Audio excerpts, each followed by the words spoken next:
Navi Mumbai real estate क्षेत्रामध्ये अल्पावधीतच आपलं नाव निर्माण करणारी एफसीडी कंपनी.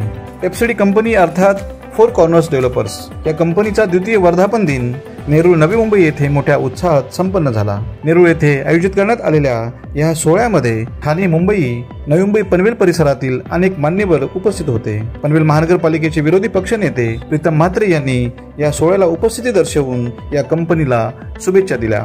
तिसरी मुंबई येथे काम करत असताना एफसीडी कंपनीने लोकांच्या विश्वासार्हतेला आणखी जपावं अशी भावना यावेळी विरोधी पक्षनेते प्रीतम म्हात्रे यांनी यावेळी व्यक्त केली.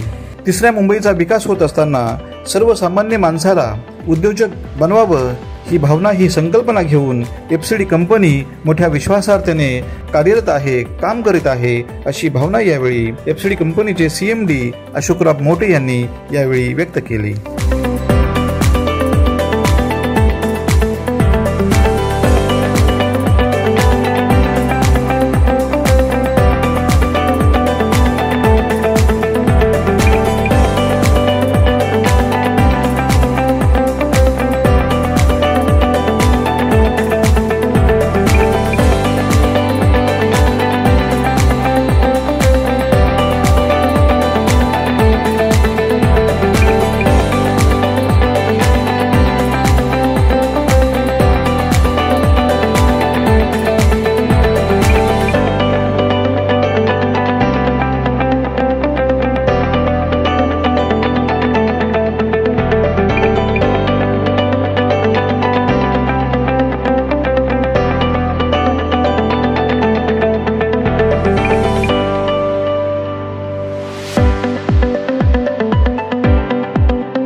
मगाशीच सांगितलं की एफसीडीला मनापासून आणि मोठे साहेब आणि पूर्ण टीम 6 जणांची यांना मनापासून मी शुभेच्छा दिल्या. कारण आज त्यांचं जे प्रेझेंटेशन मी बघितलं की एखादं प्रोफेशनल प्रेझेंटेशन असल्यासारखं मला वाटलं आणि कार्यक्रम देखील त्याच पद्धतीनं प्रोफेशनल आहे आणि 100% हे काही कुणाच्या सांगण्यावरनं आम्ही बोलत नसतो. हे जे आहे ते वास्तव मांडलं पाहिजे आणि आपली मंडळी जर पुढे गेली तर का पुढे जाऊ नये हा प्रश्न माझ्या पुढे. आणि 100% ही मंडळी ज्या पद्धतीनं कामकाज आहे आणि ज्या पद्धतीनं त्यांनी एक एक्झाम्पल वर दिलं, त्या मॅडम वर आल्या, त्यांनी 17 गुंठे जागा घेतली आणि त्याच्यात समाधानी आहे. महत्त्वाचा प्रश्न आणि महत्त्वाचा त्याच्यात मुद्दा आहे की समाधान हा शब्द जेव्हा येतो ना त्यावेळी नक्कीच मला वाटतं कामात कुठलाही अडथळा येत नाही. त्या पद्धतीनंच यांची मला टीम दिसली आणि राजकीय विरहित सगळ्यांना त्यांनी आमंत्रण दिलं होतं. मग त्याच्यात सामाजिक क्षेत्रात असतील, ह्या तुमच्या आत्ता जे डेव्हलपर ह्या क्षेत्रात असतील, ही सगळी मंडळी मला आज एका जागी दिसली आणि त्याचा देखील आनंद आहे मनस्वी की आपली माणसं पुढे चाललेत, सगळे एका जागी आज दिसले. जसे पत्रकार बंधू देखील मला आज बऱ्याच दिवसांनी सगळे एका जागी दिसले. हे घेण्यासारखं याच्यातून की म्हणजे त्यांनी समाजातील खालच्या घटकापासून ते मोठ्या घटकापर्यंत सगळ्यांना इथे बोलवलं. हे त्याच्यातून एक शिकण्यासारखं मला वाटलं. आणि आज विंधणेचे देखील आमच्या इथे आहेत.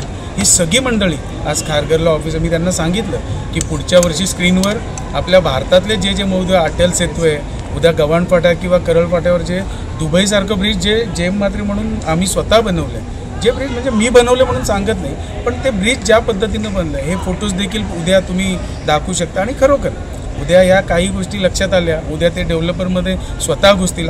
आज फक्त लँड्स देत आहेत, पण उद्या जाऊन काय त्यांची जर उद्या ही कपॅसिटी वाढली आणि वाढणार 100%, या कपॅसिटीत ते स्वतः वेअरहाऊस निर्माण करून देखील विकू शकतात इंडोस्पेससारखे. हे देखील मी त्यांना सांगितलं.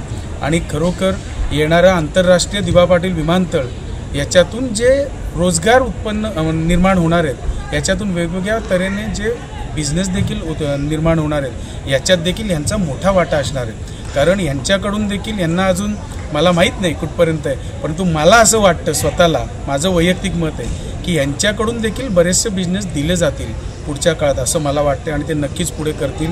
काही अडचण असेल तर त्यांना मी सांगितलं जरूर कधी मला भेटा, मी कधी अवेलेबल आहे एवढं सांगितलं. आणि पुन्हा एकदा त्यांना दुसऱ्या वर्षाच्या आणि तिसऱ्या वर्षात पदार्पण केल्याच्या मनापासून शुभेच्छा देतो.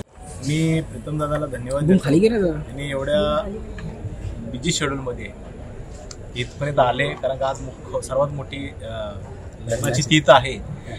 सांगोल्याचे आमदार बाबासाहेब देशमुख सुद्धा येणार होते, परंतु अलिबागवरून जयंत पाटील साहेब तिकडे गेले सांगोल्याला, त्यामुळे त्यांना येता आलं नाही. त्यांनी फोन केला आणि मला सांगितलं मला येता येत नाही. आमदार प्रशांत ठाकूर सुद्धा येणार होते, त्यांना सुद्धा त्यांचं पण व्यस्त शेड्यूल असल्या कारणाने कदाचित ते येऊ पण शकतात, नाही आल्या काही हरकत नाही. त्याचबरोबर आम्ही जसं मॅडम म्हणाल्या की आम्ही 4 कॉर्नर काच निवडला, तर एक आम्ही असंच बसलो होतो. आज आम्ही घाटावरचे हे इथले, परंतु आम्ही एक विचार केला की बाबा असंच बसल्यानंतर बाबा काहीतरी करायला पाहिजे. आणि आमच्याकडे व्यवसाय नाही काय, म्हणजे लय मोठं शिकलं म्हणजेच लय मोठा व्यावसायिक होतो किंवा मोठी नोकरी लागते अशातला पण काय भाग नाही. मी खूप कमी शिक्षण माझं झालेलं आहे, परंतु एक योगायोगानं आम्ही सगळे संदीप पाटील असतील, बाकीचे मेहर सर असतील, प्रवीण पवार असतील, सगळे लक्ष्मी शिंदे असतील, असं बसलो असताना असं आम्हाला आठवलं की बाबा आता इथे एअरपोर्ट होत आहे, इथल्या जागा बाहेरची लोक येऊन इथे विकत आहेत, मग आपण का करू नये असं एक संकल्पना मनामध्ये आली. आणि एका दोघांचे पैसे अटकले होते, त्या निमित्तानं आम्ही जवळ खोलात गेलो, त्यावेळी कळलं की अरे इथं फसवणूक पण होती, पण हा व्यवसाय खूप सुंदर आहे. आणि असं बसल्यानंतर आमचं ठरलं की बाबा हे करायचं, कारण का जागा देणार इथले स्थानिक आहेत, भूमिपुत्र आहेत, कारण गरजेपोटी जे जागा विकतायत टायटल क्लिअर जागा आम्ही घेतोय. आणि जे इन्व्हेस्टर आहेत, जसं आता मगाशी मॅडमनी 17 गुंठ्याचा प्लॉट घेतला, तसं घेणाऱ्या लोकांना आम्ही देतोय. आणि हे देत असताना तुम्ही नावाबद्दल विचारलं, 4 कॉर्नर डेव्हलपर्स हे का? 4 कॉर्नर डेव्हलपर्स हे ह्याच्यासाठी की मुंबईनंतर ठाण्यानंतर नवी मुंबई बनलं, आणि त्याच्याच बरोबरनं आता हे 3री मुंबई बनते, ही 4था कोपरा बनतोय. म्हणून आम्ही 4 कॉर्नर डेव्हलपर्स, त्या 4 कॉर्नर डेव्हलपरचे 6 पार्टनर, आणि त्या माध्यमातून आम्ही टायटल क्लिअर जागा लोकांपर्यंत पोहोचवण्याचं काम करतोय. आणि त्या जागा पोहोचवून तिथं भविष्यामध्ये जसं दादा बोलले, दादांचा तर आम्हाला नेहमी पाठिंबा असतोच आणि राहणार आहे, पण आम्ही तुम्हाला एवढंच आश्वस्त करू इच्छितो की आतापर्यंत मी 70 ते 80 एकर जागा विकलेली आहे, तिथं सेल केलेली आहे. म्हणजे इथल्या शेतकऱ्याच्या जागा शेतकऱ्यांनाच विकलेल्या आहेत, दिलेल्या आहेत त्या.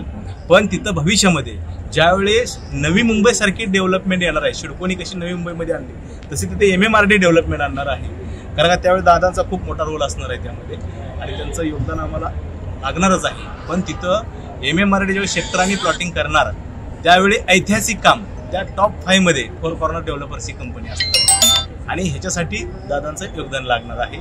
तिथे MMRDच्या माध्यमातून सेक्टर प्लॉटिंग पडणार, त्यावेळी वेगवेगळे डिपार्टमेंट असणार आहेत. 60-40चा रेशो येईल किंवा 22.5% जागा मिळेल, पण जे बी काय जागा मिळेल, शिडको येऊ, MMRD येऊ, नैना येऊ, MSRD येऊ, जी संस्था तिथं शासनाची येईल त्या संस्थेबरोबर आम्ही कनेक्ट होऊन तिथं खूप मोठ्या लेवलला डेव्हलपमेंट होणार. आणि हे डेव्हलपमेंट करण्यासाठी आमचा मानस आहे की येणाऱ्या कालावधीमध्ये दादा आम्ही तिथं आमच्या स्वतःचा IPO लॉन्च करायच्या विचारामध्ये आहोत. आमची कंपनी लिस्टेड कंपनी करणार आहोत, रिअल इस्टेटमध्ये आज एक ऐतिहासिक काम करण्याचा मानस घेऊन आम्ही पुढे चाललेलो आहे.